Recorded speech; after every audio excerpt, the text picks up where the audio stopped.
Hi అండి. Every Wednesday నాకు ఇదొక రొటీన్ అని చెప్పొచ్చు. ఇల్లు మొత్తం వస్తువులన్నీ ఎక్కడెక్కడ సదిరేసాను. పిల్లల టాయ్స్, బ్యాగులు, స్కూల్ బ్యాగులు, బొమ్మలన్నీ ఎక్కడెక్కడ సదిరేసి ఫ్లోర్ క్లీన్ చేయాలండి. ఇంకా వంటగది జోలికెళ్ళలేదు. అదొక చీమల దూరాన చెట్టడవి, కాకుల దూరాన కారడవిలాగా అనిపిస్తది నాకైతే. టోటల్‌గా ఒక మహా అరణ్యము. దీన్ని సదరాలి. ఇది మిగిలుంది. ఫ్లోర్ క్లీన్ చేశాక వంటగదిలోకెళ్దాము.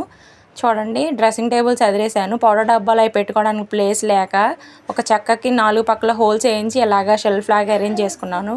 టబ్ చైర్లో బట్టలు ఉన్నాయి, మడత పెట్టాలి. స్పేస్ సేవింగ్ కోసం మిషన్ మీద ఒక చిన్న చైర్ వేసి అందులో టవల్స్ వేసుకుంటాను అనమాట. ఇదిగోండి, ఫ్లోర్ చూడండి ఎంత గలీజ్గా అనిపిస్తుందో. దీనికి మొత్తం కారణం ఒకే ఒక్క వ్యక్తి, మా హనీఫ్ అనమాట.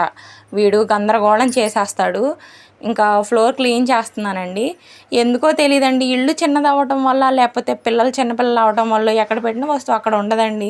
నేను చదువుతానా మళ్ళీ ఒక 1 అవర్ కల్లా యాజ్ ఇట్ ఈజ్ అయిపోద్ది. నాకేమో ఇదేంట్రా బాబు అనిపిస్తుంది.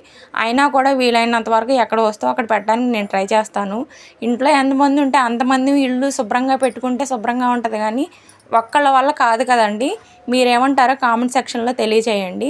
నలుగురం శుభ్రంగా ఉంటే ఇల్లు శుభ్రంగా ఉంటుందని నేను అనుకుంటానండి. పిల్లలు కొంచెం ఎదిగితే బాగుండు. హ్యాండ్ బ్యాగ్స్ చూడండి, ఎక్కడా లేని హ్యాండ్ బ్యాగ్స్ అన్నీ మా ఇంట్లోనే ఉంటాయి. ఫ్లోర్ క్లీనింగ్ అయిపోయి కొంచెం బాగుంది. ఇంకా మనీ ప్లాంట్ క్లీనింగ్ మిగిలిపోయిందండి.